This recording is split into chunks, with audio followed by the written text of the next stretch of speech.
आज आपण अतिशय महत्वाचा विषयाबद्दल बोलणार आहोत आणि तो विषय आहे इंग्लिश भाषेतील वाचन कौशल्याबद्दल. Okay, about reading English language. जाणून मी या व्हिडिओमध्ये जरी इंग्लिश विषयाच्या वाचनाबद्दल बोलणार असले तरी सर्व पालकांना समजावं म्हणून मी मराठीमध्ये त्यांच्याशी संवाद साधणार आहे.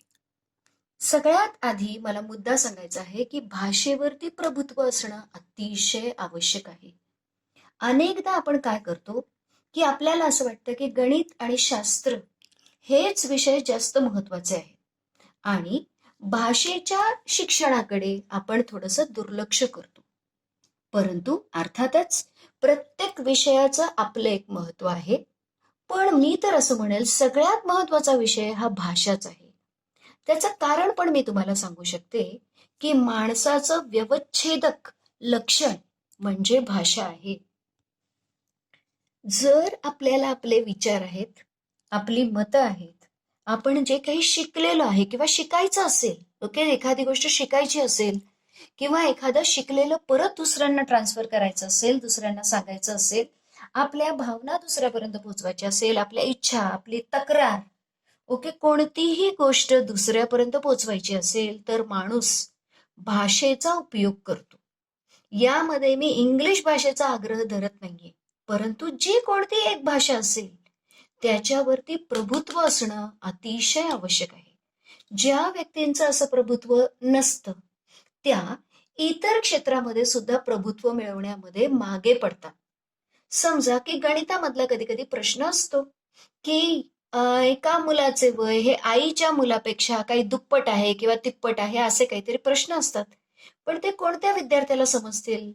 ज्याला भाषा येत असते त्याला त्या प्रश्नांचं आकलन होतं आणि आकलन योग्य झाल्यानंतर तो योग्य त्या भाषेमध्ये योग्य ते सूत्र वाचवून ते उत्तर लिहू शकतो. म्हणजे कोणतीही भाषा असू दे, भाषेवरचं प्रभुत्व असेल तर तुम्ही अतिशय चांगला समाजामध्ये संवाद साधू शकता, आपला मुद्दा मांडू शकता आणि यशस्वी होऊ शकता. त्यामुळे भाषेकडे दुर्लक्ष करायचं नाही. अर्थात मी तर म्हणेल की सगळ्यात आधी आपली जी मातृभाषा आहे त्यावरती प्रभुत्व मिळवण्याचाच जास्तीत जास्त प्रयत्न करायचा आहे. कारण ज्या वेळेला आपल्याला एक भाषा एकदम उत्तम प्रकारे येते, ती भाषा, पहिल्या भाषेचं ज्ञान हे दुसरी भाषा शिकण्यासाठी नेहमी पूरक असतं, ते कधीच मारक नसतं. आणि म्हणून जर आपली मातृभाषा आपल्याला चांगली आली तर इंग्लिश, नो डाऊट, म्हणजे अजिबात शंका नाही की इंग्लिशचं ज्ञान पण चांगलं व्हायला मदत होते. उलट आज जी काही इंग्लिश मिडियमला काही विद्यार्थी जातात, अक्षरशः मी माझ्या मुलीसहित मी तुम्हाला सांगते की मी पण तिला इंग्लिश मिडियम मध्ये घातलेलं आहे. अर्थात मी काळजी घेतली की तिच्यासाठी मी मराठी भरपूर वाचत होते, परंतु मला पण कुठेतरी जाणवतं की इंग्लिश मिडियमला गेल्यानंतर इंग्लिशची पण ती उंची मुलं गाठू शकत नाही. आपल्या मातृभाषेतलीही काही वाचन, त्यांना शिवाजीचं काही वाचलेलं नसतं किंवा काहीच असे पुस्तकं वगैरे काही त्यांचं वाचन नसतं. आपले पु ल देशपांडे किंवा वपू काळे हे सुद्धा त्यांच्या परिचयाचे नसतात. म्हणजे दोन्ही घरचा पाहुणा भुकेला तशी त्यांची अवस्था असते. तेव्हा पहिली गोष्ट की भाषेवरती प्रभुत्व बसणं आवश्यक आहे. त्यातल्या त्यात जर मातृभाषेवरती प्रभुत्व असेल तर ते प्रभुत्व नक्कीच तुम्हाला दुसऱ्या भाषेवर प्रभुत्व मिळवण्यासाठी मदत करतं. आता भाषा शिकतो, तिसरा मुद्दा. आता इथे मी जे लिहिलेलं आहे तो मुद्दा मला क्लिअर करू दे की प्राथमिक शिक्षण हे अतिशय महत्वाचं आहे. खूपदा असं होतं की मुलगा ज्या वेळेला 8वीत जातो, 10वीत जातो, विशेष करून 10वीत तर आपल्याला एकदम उधाण येतं पालकांना की आता त्याच्या शिक्षणाकडे मी जातीने लक्ष देईल, असं आपला म्हणजे काय म्हणतो आपल्याला, असं आपली इच्छा असते. परंतु मला असं वाटतं की प्राथमिक शिक्षण महत्वाचं असतं. कारण प्राथमिक शिक्षणामध्येच जी काही बेसिक स्किल्स आहेत, जी काही बेसिक कौशल्य आहेत, मूलभूत कौशल्य आहेत, ती शिकवली जातात. ती जर व्यवस्थित मुलाने अवगत केलेली असेल तर तो स्वयं अध्ययनासाठी मुलगा तयार होतो, तो विद्यार्थी स्वयं अध्ययनासाठी तो स्वतःहून अभ्यास करायला तयार होतो. पण याऐवजी जर त्याचे ही कौशल्य जर कमी राहिली, म्हणजे मी सांगते की जर 10वीत माझ्याकडे मुलगा आला इंग्लिश शिकण्यासाठी मी कितीही पारंगत आहे इंग्लिशमध्ये, पण त्याने आधीचं काहीच अभ्यास त्याचा योग्य नसेल, त्याला जर स्पीकिंग येत नसेल, रीडिंग येत नसेल, तर मी त्याला मदत करू शकत नाही. कारण मी 10वीचं शिकवणार का आधीचं पहिली दुसरीचं करत बसणार आहे. तेव्हा प्राथमिक शिक्षण घेत असताना त्याच्याकडे हे कौशल्य विकसित होत आहेत का, याकडे पालकांनी जातीने लक्ष देणं हे नेहमी फायद्याचं होईल. आता दुसरा गोष्ट की भाषा शिकतो म्हणजे आपण काय शिकतो. भाषा शिकतो म्हणजे आपण एखादी भाषा ऐकतो, त्याचं श्रवण करतो, ऐकल्यानंतर जे आपण ऐकतो ते आपण बोलतो. पहिलं कौशल्य येतं ऐकण्याचं. याचा तुम्हाला प्रत्यय आलेला असेल की जो मुलगा कन्नड फॅमिलीमध्ये राहतो तर तो कन्नडी भाषा त्याच्या कानावरती पडते आणि म्हणून तो कन्नड बोलायला शिकतो. जो इंग्लंडमध्ये जन्मलेला आहे तो इंग्लिश ऐकतो आणि म्हणून तो इंग्लिश बोलायला शिकतो. गुजराती फॅमिलीमधला मुलगा असेल तर तो गुजराती ऐकतो आणि म्हणून तो गुजराती बोलतो. आणि महाराष्ट्रातला जन्मलेला जर मुलगा असेल किंवा महाराष्ट्रीयन फॅमिलीमधला कुटुंबातील मुलगा असेल तर तो मराठी ऐकतो आणि म्हणून तो मराठी बोलतो. आता मी इंग्लिश भाषेबद्दल बोलणार आहे म्हणून मी तुम्हाला सांगते की हे जे दोन आहेत भाषा कौशल्याचे, ज्याला पिलर म्हणूया आपण, बेस आहेत की ज्यामुळे भाषा विकसित होण्यासाठीचा मोठा हातभार लावला जातो, हे दोन्हीही पिलर इंग्लिश भाषेच्या बाबतीत थोडेसे कमकुवत आहेत. थोडेसे नाही, बरेचसे. त्याचं कारण असं आहे की आपलं जे वातावरण आहे, म्हणजे आपण भारतात जन्मतो किंवा आता मी पुण्यातली आहे, ओके, तर आपण काय म्हणतो, आपण मराठी बोल रहे हैं. अगर आप कोई यूपी में है तो आप हिंदी में बात कर रहे हैं. तो हमारा जो आपलं जे वातावरण आहे त्यामध्ये आपण इंग्लिश वापरलं जात नाही, कारण आपण भारतीय आहोत. आपण काय इंग्लिश बोलणार आहे किंवा बोलूही नाही मी तर म्हणते, बरोबर आहे. त्यामुळे इंग्लिश भाषा ऐकण्याची संधी जी आहे ती त्या मानाने कमी मिळते आणि ऐकून भाषे विकसित होणं याला थोड्याशा लिमिटेशन्स आहेत असं म्हणूया किंवा मर्यादा आहेत. दुसरी गोष्ट आहे, जरी आपण आपल्या मुलाला मराठी माध्यमाच्या शाळेत पाठवा किंवा इंग्रजी माध्यमाच्या, तर इंग्रजी माध्यमांच्या शाळेमध्ये सुद्धा मोजकेच शब्द किंवा मोजकेच वाक्य इंग्रजीमधून बोलली जातात. त्याचं कारण पण असं होतं, मुलं लहान असतात, त्यांना जर तुम्ही पूर्णपणे इंग्रजीमध्ये बोलायला लागलात तर ते बिचाऱ्यांनी जायचं तरी कुठे, बरोबर आहे. आणि त्यामुळे त्यांच्याबरोबर थोडंसं मराठी पण बोललं जातं, इंग्रजी बोललं जातं, कधी कधी इंग्रजी माध्यमांमध्ये तुटकं मोडकं हिंदी बोललं जातं, बरोबर आहे. त्यामुळे परत लिसनिंगची संधी कमी आहे. जर मुलगा लिसनिंगच करत नसेल, त्याला तसंच एक्सपोजर नसेल, तर त्यांच्याकडून बोलण्याची अपेक्षा करणं हे चुकीचं आहे. अशा वेळेस तिसरं जे स्किल आहे, रायटिंग स्किल, रीडिंग स्किल, माझ्या मतानुसार अतिशय महत्वाचं हे वाचन कौशल्य आहे. मग हे मी फक्त इंग्लिशच्या बाबतीत म्हणत नाहीये, तर कोणत्याही भाषेच्या विकसनासाठी, कोणत्याही भाषेमध्ये प्रभुत्व मिळवण्यासाठी वाचन कौशल्य तुम्हाला नेहमी सर्वात जास्त उपयोगी पडतं. कसं, ते आपण पाहणारच आहोत. आता वाचनाद्वारे आपली भाषा समृद्ध झालेली आहे, विकसित झालेली आहे. हे कशावरून आपण म्हणतो, तर आपलं भाषेचं कॉम्प्रिहेन्शन, आकलन वाढलं पाहिजे, व्होकॅबलरी, आपली शब्दसंपत्ती जास्त असायला पाहिजे, सेंटेन्सेस, आपल्याला वेगवेगळ्या प्रकारची वाक्यरचना, मग ते साधे वाक्य असू दे, लहान वाक्य असू दे, मोठे वाक्य असू दे, गुंतागुंतीचे वाक्य असू दे, उद्गारवाचक असेल, प्रश्नार्थक वाक्य असेल, असे वेगवेगळ्या प्रकारच्या वाक्यरचना समजायला पाहिजे. आणि आपले उच्चार चांगले असले म्हणजे आपण म्हणतो की त्याची भाषा चांगली आहे. आता यामध्ये भाषेच्या अध्ययनामध्ये जसं मी सांगितलं की reading is the most important skill, सगळ्यात महत्वाचं स्किल आहे.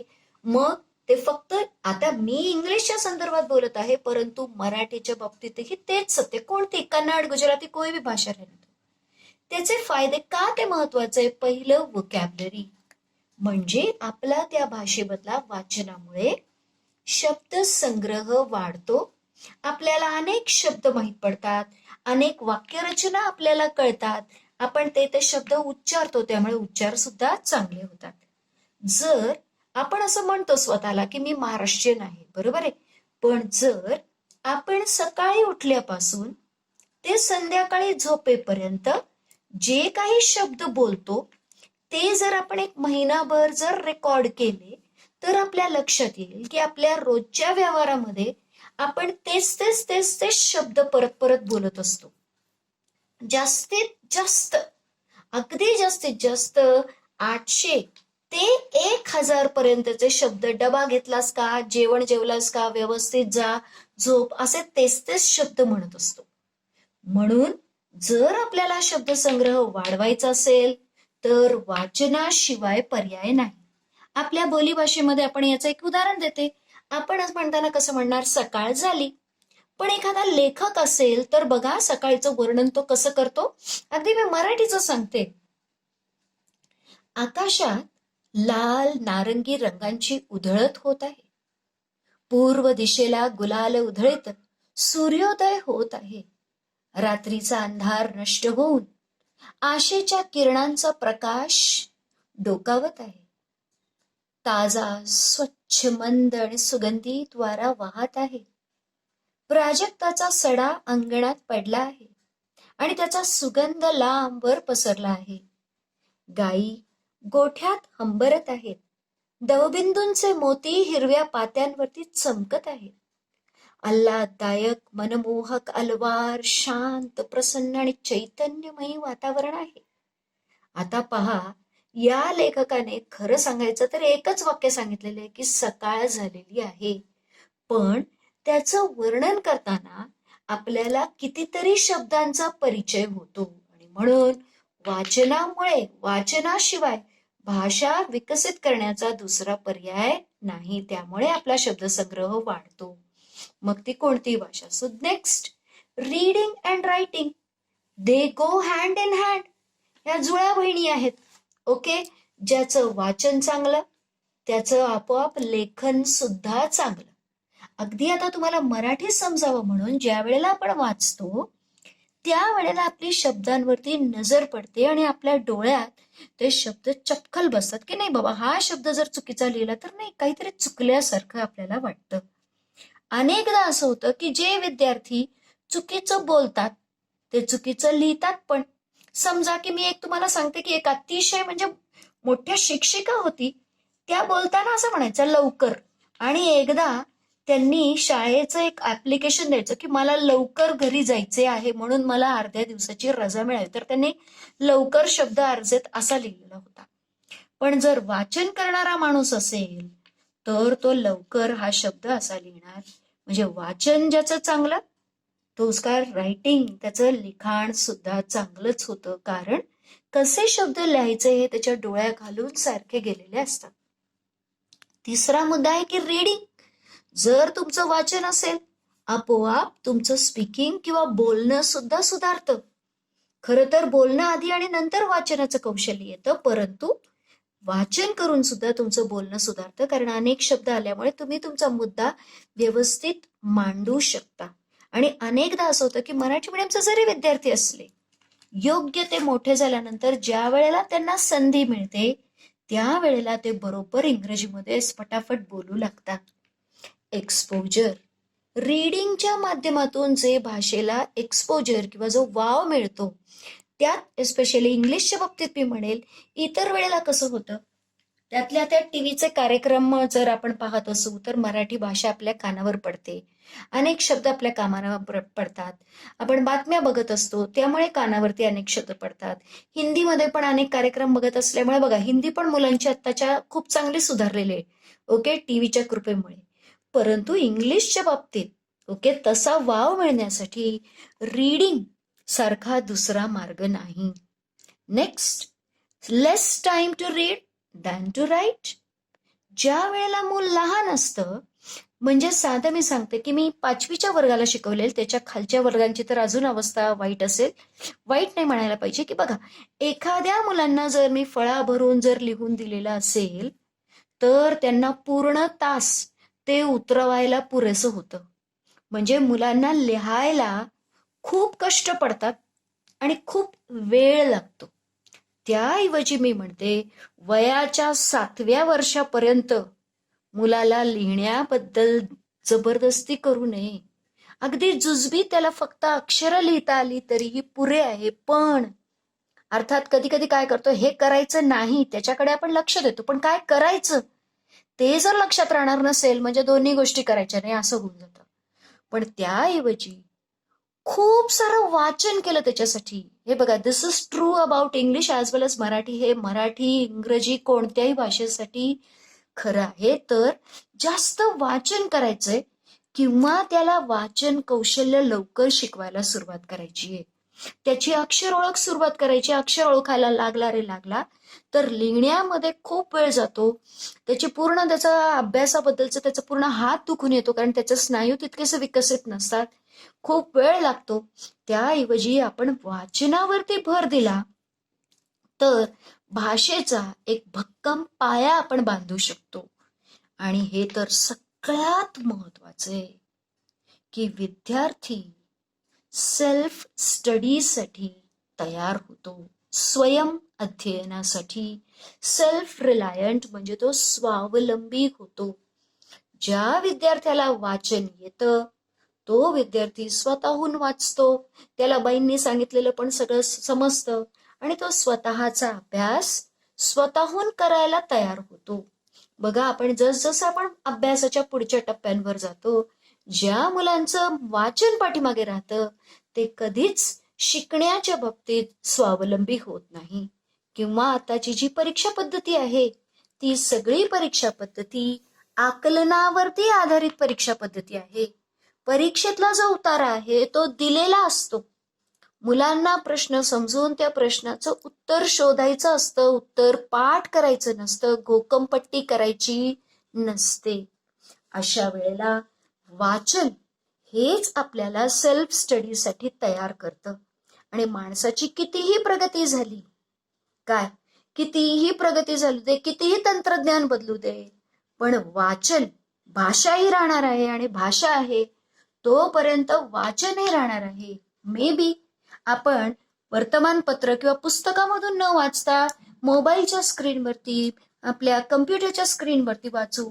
अक्षर स्थिर न राहता ती जरा बदलणारी असेल, अक्षरांबरोबर काही चित्र दिलेली असेल, पण वाचन हाच ज्ञानार्जनाचा पहिला पाया आहे. कारण शेवटी मी तुमच्याशी बोलते म्हणजे काय करते, मी तुम्हाला शिकवते, 4 गोष्टी सांगते म्हणजे काय करते, मी काहीतरी गोष्ट वाचलेली असते, ती मी जाणून घेते, समजते आणि ती सोप्या शब्दांमध्ये तुमच्यापर्यंत पोहोचवते. या सगळ्यासाठी भाषेचं ज्ञान आणि वाचनाचं ज्ञान हे दोन्ही आवश्यक आहे.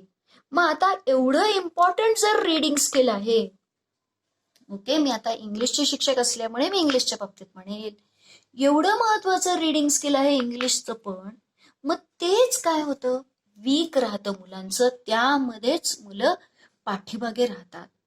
म्हणजे त्यांना एखाद्या कवितेचं पाठांतर करायला सांगितलं, कविता घडा घडा घडा म्हणून दाखवतात. बरोबर आहे. काहीतरी लिहायला सांगितलं जुजबी तर थोडंसं एबीसीडी लिहितात आपले, पण वाचन त्यांचं खूप कच्चं असतं. आणि त्यामुळे त्या इमारतीचा जो पाया आहे तोच कच्चा असतो की ज्यावरती मोठी आणि चांगली इमारत किंवा उंच असं इमारत बांधणं शक्य नाही. तेव्हा वाचन कौशल्याकडे तुम्ही लक्ष द्यायचंय. वाचन कौशल्य सुधारण्यासाठी काय करायचं आहे ते आपण पुढच्या सेशनमध्ये ऐकूया. विथ दॅट, ओके, त्याबरोबरच namaste, have a nice day, thank you very much.